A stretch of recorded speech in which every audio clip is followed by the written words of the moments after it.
Semana Santa 2024. A última vitória. Segundo dia. Vitória na Terra.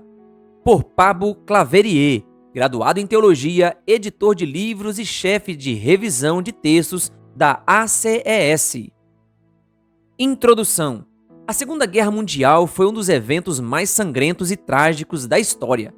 A grande figura que aterrorizou a Europa foi Adolf Hitler, cujo exército parecia invencível e cujo poder hegemônico e tirânico ameaçava se espalhar por todo o continente e ainda tinha aspirações mundiais. Mas um dos momentos decisivos que marcaram o início do fim do domínio alemão foi o famoso Dia D, o desembarque das tropas aliadas nas praias da Normandia, no dia 6 de junho de 1944. Era fundamental conseguir a vitória sobre Hitler.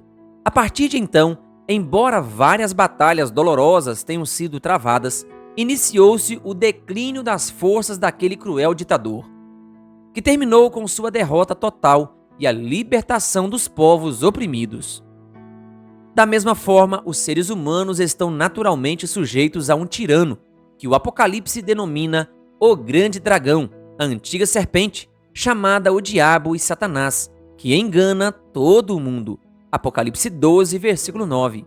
Também estamos no meio de uma guerra com dimensões cósmicas, que é a causa última de todas as nossas desgraças. Mas também houve um dia D para a história da humanidade, quando Jesus desembarcou em nosso mundo problemático e sofrido para travar a batalha mais decisiva contra as forças do mal. É assim que o Apocalipse o descreve. Desenvolvimento. 1. É preciso alguém para vencer os poderes do mal. E vi na destra do que estava assentado sobre o trono um livro escrito por dentro e por fora, selado com 7 selos. E vi um anjo forte, bradando com grande voz: quem é digno de abrir o livro e de desatar os seus selos? E ninguém no céu, nem na terra, nem debaixo da terra podia abrir o livro, nem olhar para ele. E eu chorava muito, porque ninguém fora achado digno de abrir o livro, nem de o ler, nem de olhar para ele. E disse-me um dos anciãos: não chores, eis aqui o leão da tribo de Judá, a raiz de Davi, que venceu para abrir o livro e desatar os seus 7 selos. Apocalipse 5, versículos do 1 ao 5. Como vemos a partir do capítulo 6 de Apocalipse, o livro selado com 7 selos é o livro da história relacionada ao povo de Deus. E os 7 selos representam 7 períodos dessa história. Uma história dramática que tem a ver com a grande guerra entre o bem e o mal, travada por nossas almas e sobre nosso planeta. Mas não havia, nem no céu e nem na terra, alguém digno de abrir o livro. Isso trouxe muita angústia a João, até que ele foi informado de que o leão da tribo de Judá, a raiz de Davi, venceu para abrir o livro e desatar os seus 7 selos. Havia alguém que devia vencer, conseguir a vitória sobre as forças do mal, para nos livrar de seu poder opressor. Graças a Deus que houve esse alguém, o leão da tribo de Judá, a raiz de Davi. É dito que ele venceu para abrir o livro e desatar seus selos. Quem é esse ser que venceu o inimigo, o mal e o pecado? 2. O cordeiro sacrificado conseguiu a vitória. Em seguida, o Apocalipse esclarece quem é esse vencedor, que venceu a batalha em nosso favor. E olhei, e eis que estava no meio do trono e dos 4 animais viventes, e entre os anciãos um cordeiro, como havendo sido morto, e tinha 7 pontas e 7 olhos, que são os 7 Espíritos de Deus enviados a toda a terra. E veio e tomou o livro da destra do que estava assentado no trono. Apocalipse 5, versículos 6 e 7. Quem é esse ser que é tratado como leão e como cordeiro ao mesmo tempo? Sem dúvida, o próprio João, que no Apocalipse fala desse cordeiro, é quem registrou em seu evangelho que João Batista chamava Jesus de o Cordeiro de Deus que tira o pecado do mundo. João 1, versículo 29. De onde sai essa imagem que é usada para falar de Jesus? No culto dos israelitas existia um santuário, o templo provisório e portátil, no qual eram realizados diferentes tipos de sacrifícios. Diferentes tipos de animais eram levados para ser sacrificados, mas o animal por excelência era o cordeiro, assim como é mostrado o cordeiro pascal mencionado em Êxodo 12. Os israelitas sabiam que Deus havia estipulado que o sangue desse cordeiro, com o qual pintava a frente de suas casas, era o que garantia sua libertação da morte e da escravidão. Esse animalzinho representava Jesus e seu sacrifício na cruz. Assim como João Batista o entendeu quando o chamou de Cordeiro de Deus que tira o pecado do mundo, assim o profeta Isaías havia descrito anteriormente no capítulo 53 de seu livro, em uma das profecias messiânicas mais significativas. 3. Jesus venceu a cruz ao ser nosso substituto e expiar nossos pecados. O profeta Isaías diz, ao falar de Jesus: verdadeiramente, ele tomou sobre si as nossas enfermidades e as nossas dores levou sobre si, e nós o reputamos por aflito, ferido de Deus e oprimido. Mas ele foi ferido pelas nossas transgressões e moído pelas nossas iniquidades. O castigo que nos traz a paz estava sobre ele, e pelas suas pisaduras fomos sarados. Todos nós andamos desgarrados como ovelhas, cada um se desviava pelo seu caminho, mas o Senhor fez cair sobre ele a iniquidade de nós todos. Ele foi oprimido, mas não abriu a boca. Como um cordeiro foi levado ao matadouro, e, como ovelha muda perante os seus tosqueadores, ele não abriu a boca. Isaías 53, versículos 4 a 7. Por que Jesus precisou passar por isso? E em que sentido essa é a vitória que garante nossa libertação das forças do mal? A Bíblia diz: o salário do pecado é a morte. Romanos 6, versículo 23. Por causa de nossos pecados, a consequência natural é a morte. Nós nos separamos da fonte da vida, que é Deus, e, como consequência, estamos naturalmente destinados à decrepitude e, finalmente, à morte. Além disso, diante dos olhos de um Deus santo, o pecado é algo tão degradante, tão pervertido, tão destrutivo, que merece a morte. Mas Jesus assumiu voluntariamente nossas culpas e nossa condenação na cruz. Ele morreu, não como uma vítima impotente das circunstâncias, do ódio dos seus inimigos, mas como o Cordeiro de Deus, sobre quem Deus colocou os pecados de nós todos. Ele tomou sobre si as nossas enfermidades e as nossas dores, e levou sobre si.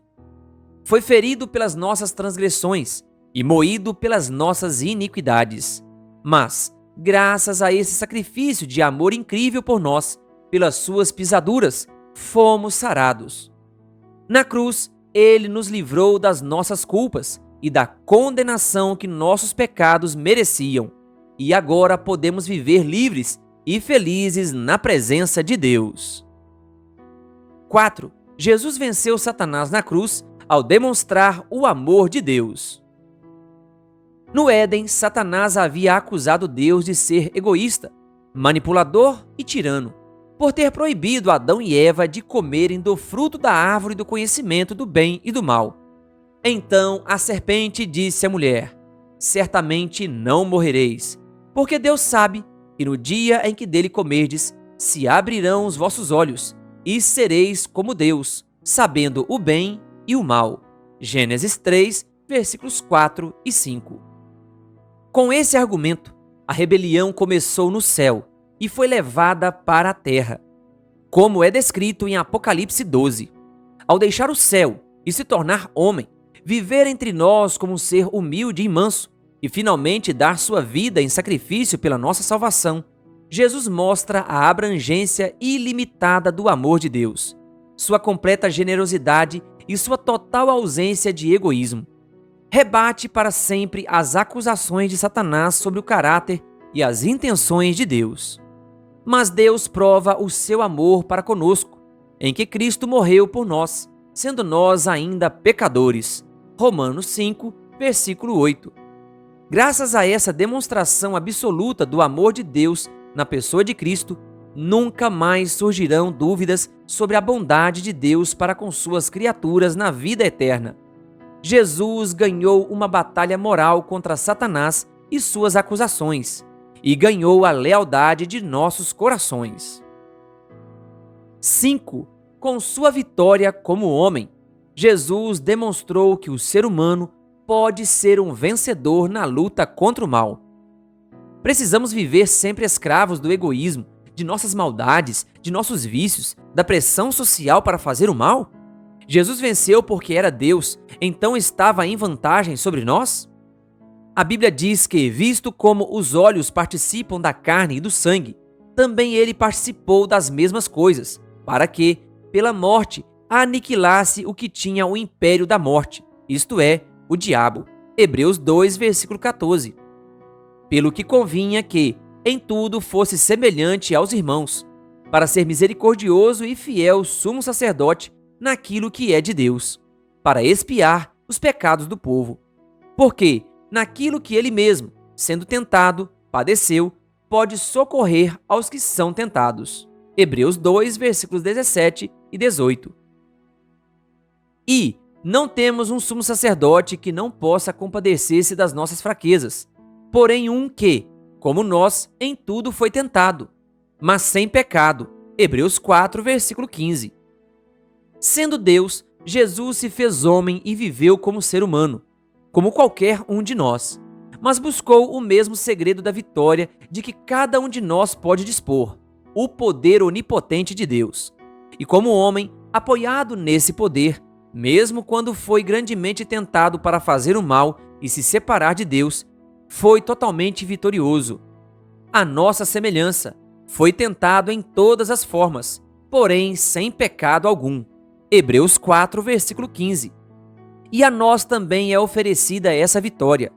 É poderoso para vos guardar de tropeçar e apresentar-vos irrepreensíveis, com alegria perante a sua glória.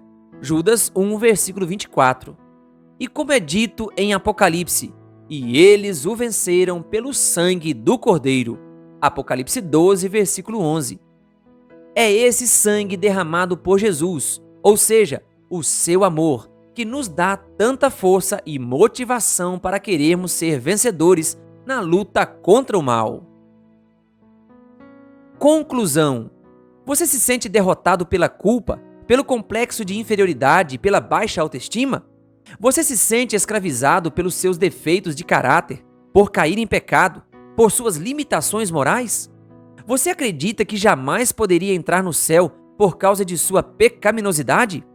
Hoje a mensagem de Apocalipse diz que o Cordeiro venceu por você na cruz, para livrá-lo das culpas e da condenação. Também diz que o Cordeiro, que conhece o segredo da vitória, porque também foi um ser humano como você, e no entanto foi vencedor sobre as forças do mal, pode dar-lhe poder suficiente para vencer e para seguir o caminho para a vitória, até chegar ao reino dos céus. Eu convido você a orar comigo e a convidar esse bendito Cordeiro sacrificado para entrar em sua vida. Senhor, hoje eu reconheço que sou pecador, um ser com limitações, defeitos e quedas. Peço perdão por tudo isso. Eu o aceito como meu Salvador. Eu aceito o seu sacrifício de amor na cruz por mim. Muito obrigado por ter carregado meus pecados, minhas culpas e minha condenação. Muito obrigado porque, através do seu sacrifício, eu sou livre. E agora quero pedir que o Senhor entre em meu coração e me ajude a viver com o Senhor e para o Senhor. Me ajude a superar todas as minhas misérias humanas, a viver na luz do seu rosto. E quando vier me buscar, que eu possa ir com o Senhor ao lar celestial, juntamente com meus entes queridos, para estar para sempre com o Senhor. Amém. Querido ouvinte, que Deus lhe abençoe. Se você ainda não é inscrito no canal O Bom da Bíblia no YouTube, se inscreva e ative o sininho das notificações. Canal O Bom da Bíblia. compartilhando a palavra de Deus.